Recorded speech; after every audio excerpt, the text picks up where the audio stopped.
So let's talk about Crossroads with, well, a gal who was one of my favorite divas at the time, Britney Spears. But is this film really that bad after 20 years of being out, or is it time to give this film some good old-fashioned Big D justice? While I may not have seen this film in years, I'm gonna see what I can do in this 20th anniversary review right now. Big D's Entertainment Rankings and Reviews. So greetings, my fellow YouTubers, and welcome to Big D's Entertainment Rankings and Reviews. My name's Doyle, better known to you as the Big D, and this time around I bring to you a review of the 2002 teen drama road flick Crossroads, released by Paramount, produced by MTV Films, along with Zomba Films, starring Britney Spears, along with Anson Mount, Zoe Saldana, Taryn Manning, Cattrall, and Dan Aykroyd. Now, the film stars on three teenage girls as they take a cross-country road trip, finding themselves and their friendship in the process. The film's script was written by Shonda Rhimes, and yes, that's right, the Shonda Rhimes who would later go on to give us a certain show called Grey's Anatomy a few years later, along with its spin-off Private Practice as well as Scandal, plus other shows like How to Get Away with Murder, The Cat, and Station 19. Yes, that's right. Now, we focus on three teenagers, Lucy, Kit, and Mimi. And we start seeing them as children, grow up in a small Georgia town. They bury a wish box and vow to dig it up on the night of their high school graduation. But as they grow up, their friendship fades. Yeah. Lucy becomes the introverted valedictorian, Kit becomes the most popular girl in school, and Mimi becomes an outcast from the trailer park facing teenage pregnancy. So, on the night of graduation, they reunite to dig the wish box up, remembering their old wishes. Kit wants to get married, Lucy wanted to find her mother who abandoned her, and Mimi wanted to travel to California. So Lucy and Kit try to convince Mimi, who is now 5 months pregnant, not to go to Los Angeles to audition for a record company. But they decide to go with her to LA the next morning. So Kit is going to see her fiance, who is a student at UCLA, and Lucy is going to find her mother in Tucson.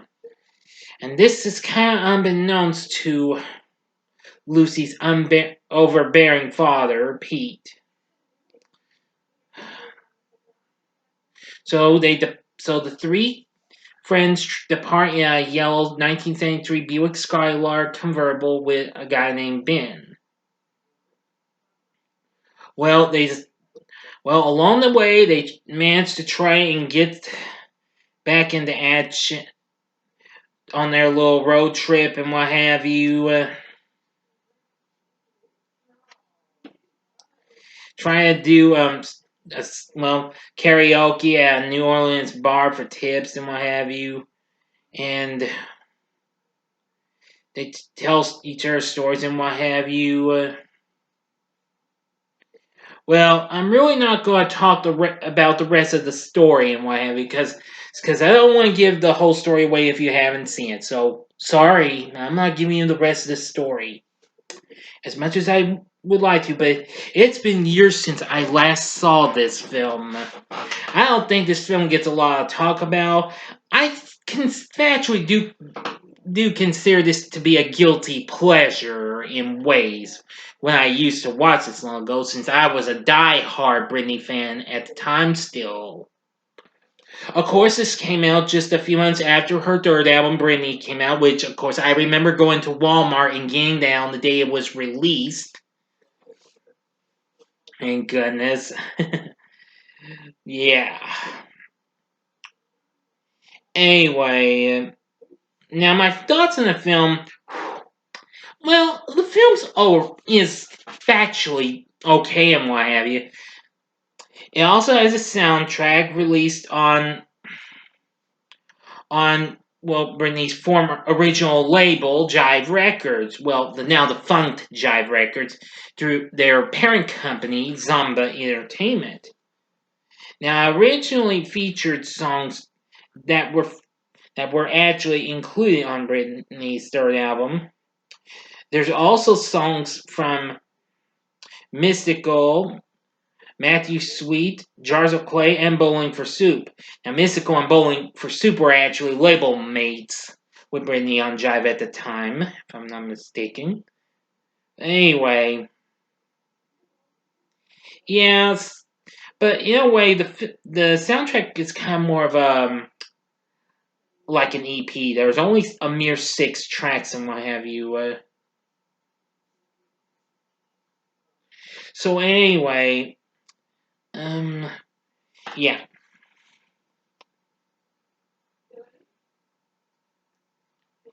The film did okay in its opening, but anyway, the film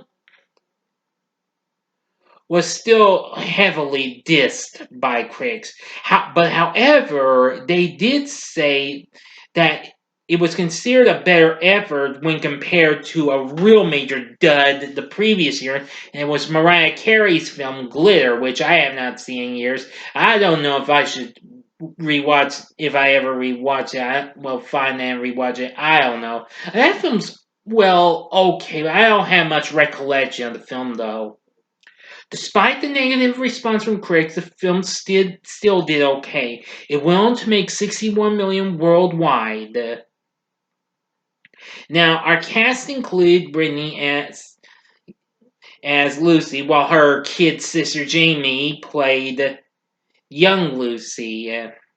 Of course, Jamie would, be a part of the cast of Nickelodeon's big hit, All That, which was still going at the time, I do believe. Anson Mount plays Ben. Zoe Saldana, who would later go on to appear in the first Pirates of the Caribbean movie, and she'd also go on to appear in several other films like the new Star Trek films and lots of other films. Plays Kit. Taryn Manning plays Mimi. Caroline is played by Kim Cattrall. I know a lot of y'all know her best from several movies and some TV shows, most notably Sex and the City, where she played Samantha. And of course, Lucy's father Pete is played by Dan Aykroyd. There's also Justin Long, Beverly Johnson, Cool Mo D, David Gruber Allen, and Jesse Camp in this. Yeah, I thought that name sounded familiar. Of course, most of y'all may remember Jesse Camp. You might remember him from MTV's I Want to Be a VJ.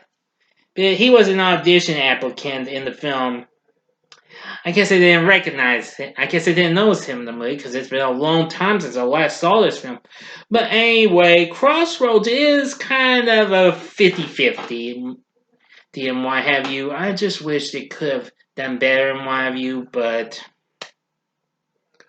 So in the end, with a pretty decent cast, a story's not quite that bad. Music's is factually a mixed bag and what have you. Trevor Jones does a score for it, and the story from Shonda Rhimes was in ways reasonable. So would I recommend Crossroads? Well, only if you're still a fan of the old Britney, I'd say give it maybe a one-time watch.